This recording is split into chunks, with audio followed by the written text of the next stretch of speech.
So thanks for joining us again for Happy Hour with Snap Forward. Tim Hines was supposed to be with me today, but he fell ill a couple of hours ago and had to bail out. So in honor of Tim, we're drinking one of his beers, and I'll tip some for him. Not really, but so same beer as a couple of weeks ago. Still a very good beer. And Tim, sorry he couldn't be here. So that leads me into my first thing that I wanted to talk about. So there was a Best IPAs article that was on WTAE yesterday, and they have ranked Brew Gentleman in Braddock the number 2 brewery in the country, or the number 2 IPA in the country. I've never heard of it. You're not familiar with it? I just heard about it for the first time maybe 2 weeks ago. And from what I understand, it's really awesome. I just read an article in Entrepreneur Magazine that was actually very good, makes a lot of sense, and they might be swaying me. So Instagram just started offering Instagram business pages, and what they're saying is that this is just Facebook doing the same thing that they did to us with Facebook pages. You converted your business's Facebook page to a business page, and it worked really well. You got a lot of people to see your things, but then all of a sudden they started taking away impressions to optimize the news feed, and now, and in reality, all they're doing is monetizing the platform, so that if you want to be seen by anybody, you have to pay, you have to boost, you have to do an ad. So they've completely monetized business Facebook pages. And so, looking through your crystal ball, you can see that Instagram is now owned by Facebook, is now doing the same thing.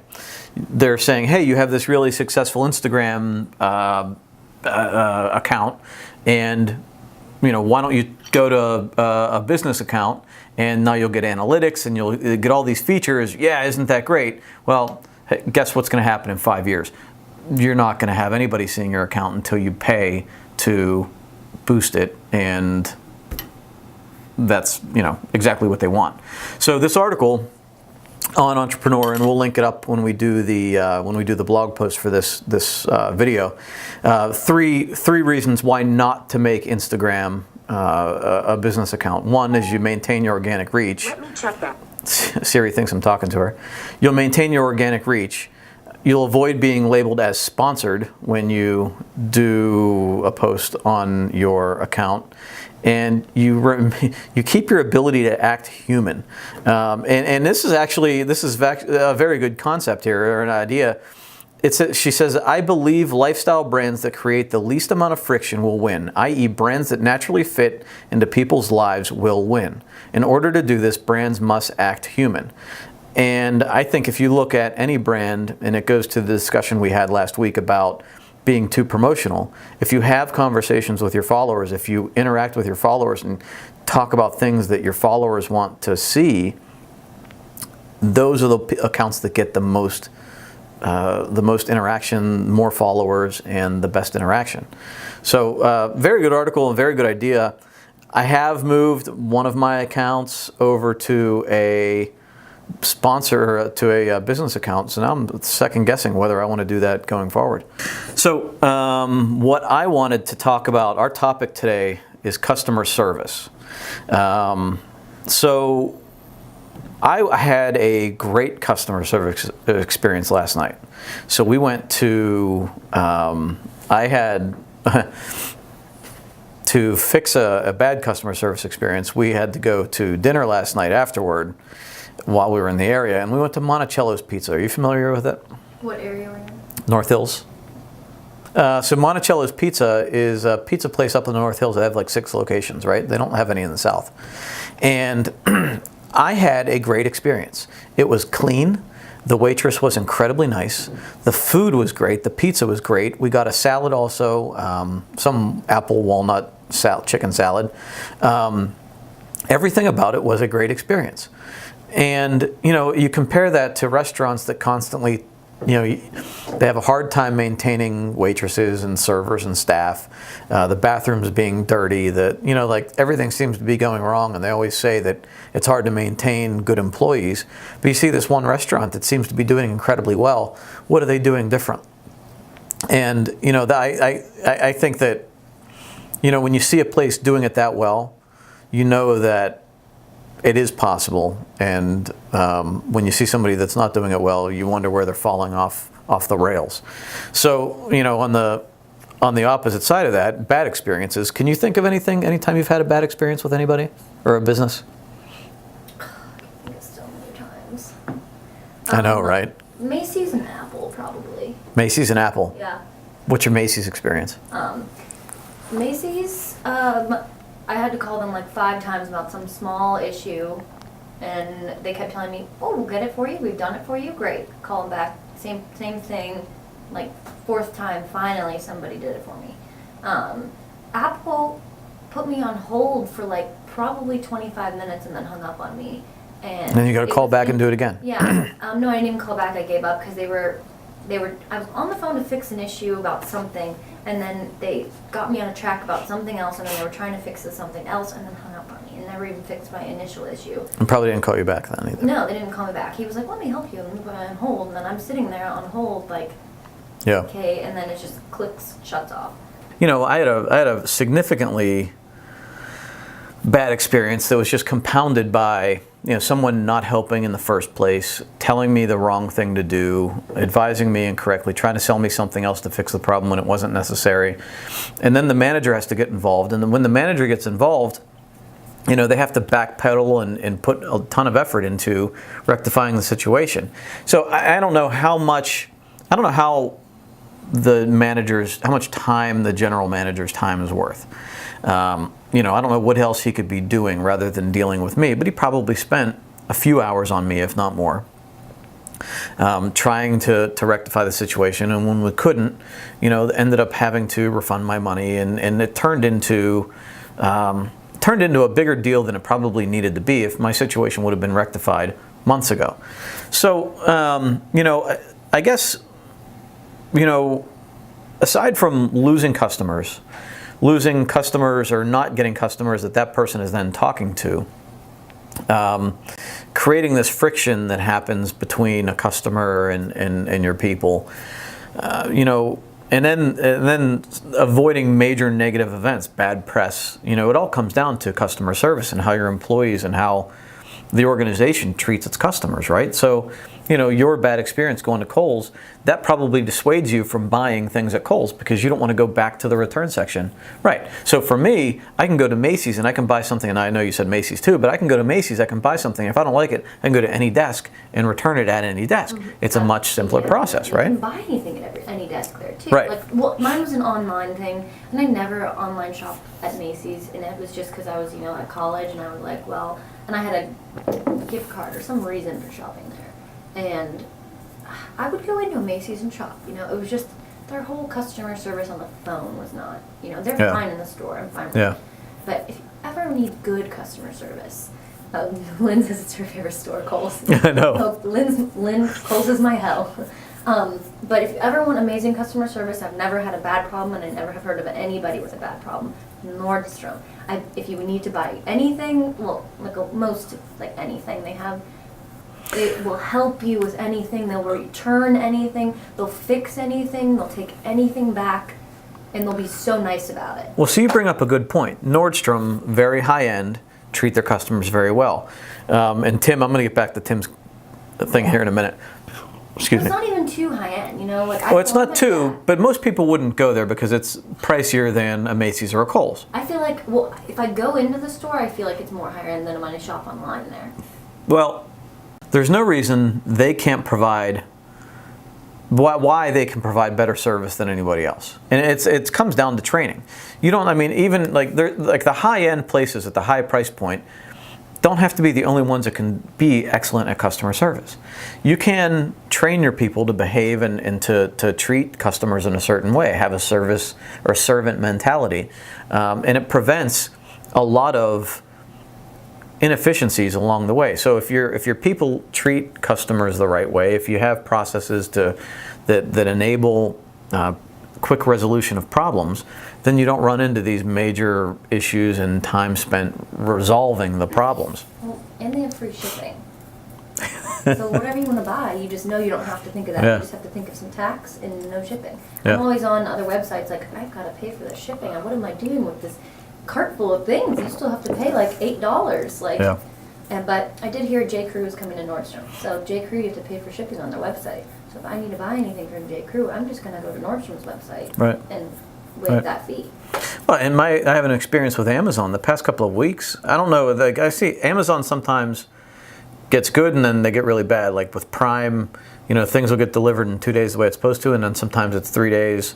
And then if I pay for the 1-day delivery, it doesn't come. No, Or my parents ordered a sink off of Amazon and it came in not the prime amount of days. yeah, right. They were like, well, where's our sink? It's been 2 or 3 days. Right. And it's like, well, why did we even order it off of Prime? Like, We did that with something for the camera, a piece of camera equipment that I needed for a job, and I ordered it next day shipping, paid the $8 they charged me to do it, and it came 2 days later, and then it came open, like somebody was already screwed around with it, and it was like it was an off brand too. It wasn't even the name brand. in the microphone? No, it was that thing you guys were using today. Oh, yeah. So, I sent it back, and then by the time they got the new one to me, it was like a week down the road, and it's happened a couple of times.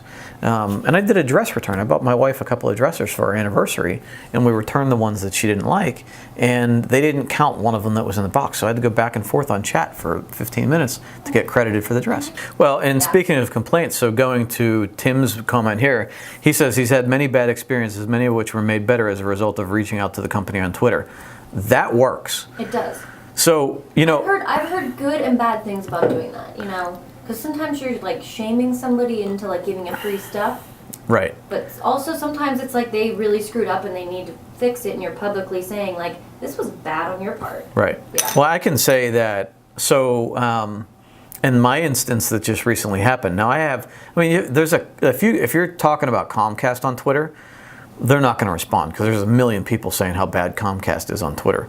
But if like with me, I didn't go to Twitter, I went to review sites. So I had been dealing with issues for a long time, months, and you've heard me on the phone about it. So I got fed up. I said, you know what, I'm done with it. And I wrote a review on Yelp, on Google Plus, or Places, whatever it's called now, and Facebook. And I received a phone call within hours after that saying, hey, I had no idea this was going on. Let me fix the problem for you. It shouldn't get to that point. But I guess it's nice for the consumer to be able to do that. But it's also bad for the business because sometimes consumers can be incredibly irrational. But you know what I like? And this is what I like to see. I know that the bad situation shouldn't happen in the first place, but if I'm looking at a salon or just like anywhere, like just anything on Yelp, restaurant even, if somebody has a negative review, I'd love to see when the owner comments back and is like, I'm so sorry to hear about your experience. Please call us back immediately. We'll put you in whenever your earliest convenience is, and we'll give you a new free haircut, new free coloring, whatever. Right. And they're like quick to fix it. Right. Because they're like, and then I'm sure that they say like, I'm sure they don't ask to take down the review because they want the comment there saying we fixed it. Well, and that's the thing is that you can say, look, the review can be bad, but if they reply back and say, look, we'll fix it. I'm sorry, it completely went over our heads. We didn't realize it. Mm-hmm. But you are going to have a certain number of those, no matter what, right? So so how do you, in the end, these problems take a lot of time and a lot of money from what could be growing the business, right? So how do you fix it? And these are the things that I came up with to fix a situation like that, or things you can take, things you can do to try to make this situation better. I think one is hire for attitude. This is a concept that was reinforced when I read Scaling Up, the book that we talked about a couple of months ago. If you're not hiring people for the proper culture fit in your business, then they're not going to do what you need to do to grow the business. So if you're trying to be the efficient company, the positive company, the proactive company, you can't hire somebody that seems lackadaisical, negative, doesn't have an outgoing attitude. If you're the meticulous company, you can't hire somebody sloppy. If you're a sales company, you can't hire somebody that is not aggressive. So, if you hire for the proper attitude, if you, and in this case, customer service, if people don't care what other people think, or people don't care about issues, or don't care, or don't have some sort of empathy toward who they're dealing with, then they're not going to have a good customer service skill. So, I think the first is, and when we talk to clients about where they're taking their companies, and if they're changing their brand, or trying to come up with a new mission, or revisiting their mission, and they have a hard time getting their employees to make the change, then either the change is too drastic, or maybe they have the wrong employees. But if you hire based on what you want them to be, if it's a proper culture fit, and they have the skills, then everybody should be going in the same direction at the right speed. So, and how many times have you gone to, like, I go to a grocery store and somebody is standing there and they have to be there no matter what. So you might as well be happy. Don't just scan my groceries and be mean. You don't have to be joyful and try to uplift my day either, but just, have the proper attitude. And if you go to a place like Monticello's, where the waitress was smiling and helpful and offering this and that, and engaging with the kids, that's great. That's going to get me to come back and talk about it on something like this. But if I go in a restaurant where the waitress acts like I'm bothering her even sitting there, then that has an impact that carries on forward down the line. And then reinforce the values. Tell your employees what they expect, or what you expect of them, and make sure they're acting that way as they interact with clients and customers. If somebody says something or does something that doesn't fall in line with the way you want the company to be perceived, or the way you want to behave, then it needs to be addressed. Correcting inconsistencies. So, if we do something, if we set an expectation to do something a certain way every time, then we should do it. And if there's something that's keeping us from doing that, whether it's a piece of equipment, or a policy, or an employee, or employees being trained differently, make sure that things are consistent so that every time a customer comes in, they receive the same experience. If they're one day coming into a very positive, uplifting, engaging experience, and the next day people are treating them like they can't stand the fact that they walked in the door, then the fact that there was such a good experience makes the bad experience even worse. So make it consistent. Look, you can be a place like the Dick's restaurant that's out there, and if you're creating that attitude, people are going to expect it. They're going to walk into it and they're going to be fine with it. But if you're trying to create a business where people are treated very well, the one time you don't treat them well, it's going to be even a bigger issue. This is big for me. Create specialists. So the jack of all trades, and it's been talked about a lot in the past, jack of all trades doesn't work. And especially in business where you're trying to do something where you're consistent, you can't have somebody handle this, and handle this, all mostly unrelated. If they are for us, if we have a help desk person, we can't have the help desk person also be responsible for a proactive responsibility, because his entire job, his focus is customer service, picking up the phone as quickly as possible, fixing problems as quick as possible. The proactive person in our business is responsible for looking into potential issues, to researching things, to spending a lot of concentrated time on making things better, overlooking the entire scenario. So it's two different mentalities. You can't have one person shift gears and do one thing, and then shift gears 10 minutes or an hour later to be reactive and pick up the phone and help somebody out that might be upset, frustrated. You almost have to be calming and empathetic, and then you have to go back into being sort of brainy and in the books. So you can't, it's too hard to switch gears. Most people can't do it. You can't be a salesperson and a service guy at the same time. It's hard to do. And then the last part, and it's also a big part of our business, especially the IT side of our business, develop process. the more you can create a repeatable process, do the same thing the same way over and over again. And we talk about it here, right, Callie? We talk about when we do the videos, we want the camera to be in almost the exact same place every time. We want it to be at the same height. We want to have all the equipment in the same place so that we can break it out and we don't forget anything. We don't forget the microphone. We don't forget the headphones. We don't forget the microphone, the other microphone, the one I'm wearing. We want it to look almost the same every time. We want the same experience so that the variables are minimized and we can then continue to work on the things that we do or do not like. And then it's also encouraging the customers to adhere to it. And that's been a big problem with us on the IT side in a way with newer customers especially, to kind of bring them on board so that we give them the best result. So if a customer, if we have a help desk set up, we have 4 ways for people to contact us via help desk. And if they don't use one of those 4 ways, or if they don't contact us until they see somebody on site, then it makes their experience worse.